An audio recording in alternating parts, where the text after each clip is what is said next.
Hi everyone, this is Advanced Statistics for the Social Sciences. In this lecture, I'll describe the steps for null hypothesis significance testing with correlations. We can test a correlation for significance to determine if two variables are significantly related to one another, just like we test other statistics for significance. Let's revisit the steps of null hypothesis significance testing. The first step is to state the hypotheses, the null and alternative. The second step is to set the criteria for a decision. We know by now this is a pretty involved step. We need to set our alpha level and determine our rejection rule. The third step is to compute the test statistic, and the fourth step is to make a decision about significance. Again, the first step is to state the hypotheses. Here is the null hypothesis for the correlation. The population symbol for a correlation is rho, and the subscript indicates a relation between the x and y variables. Our null hypothesis is that rho is 0. A correlation of 0 means that there is no linear relation. Knowing someone's value of x gives you no information regarding the value of y. The non-directional alternative hypothesis is that rho does not equal 0. This means that there is some linear relation, either positive or negative, and knowing someone's value of x gives you some information regarding the value of y. Directional alternative hypotheses would be that rho is either greater than or less than 0, if you have an idea of the direction of the correlation. After you state your hypotheses, you need to set your level of significance using alpha, the probability of type 1 error you are willing to accept. We usually set this to 0.05. Now we state the rejection rule. These are the general forms for two-tailed and one-tailed correlation tests. We need to determine the value needed for rejection of the null hypothesis using the appropriate table of critical values for the statistic. Here, that's a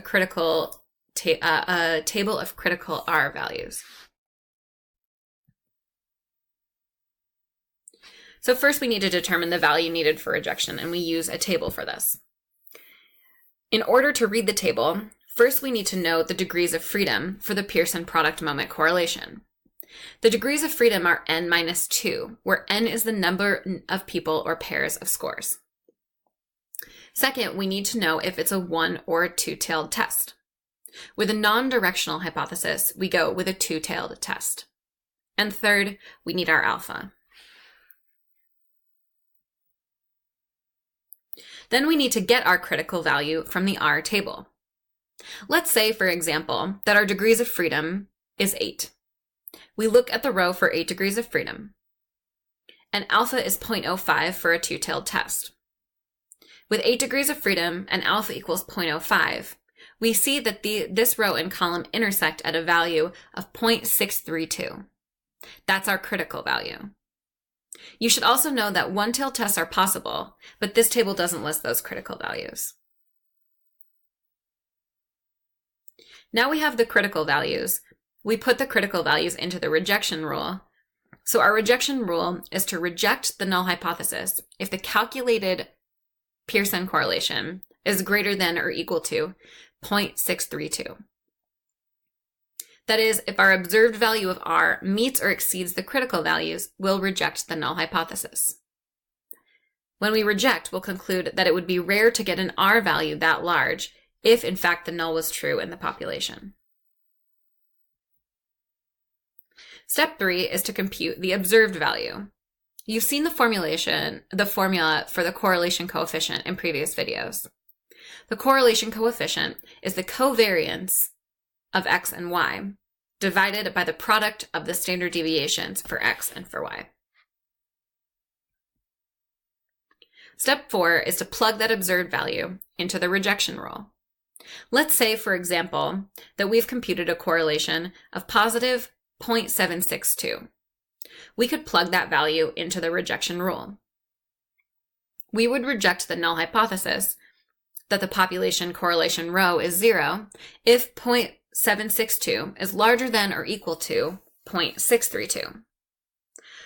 So here we see, in this example, our observed value does exceed our critical value. Thus, we would reject the null hypothesis that rho equals 0 and determine that our calculated correlation coefficient is significantly different from 0. This concludes the 4th lecture on correlations. In the next lecture, I'll cover a few last thoughts on correlation and describe other types of correlations.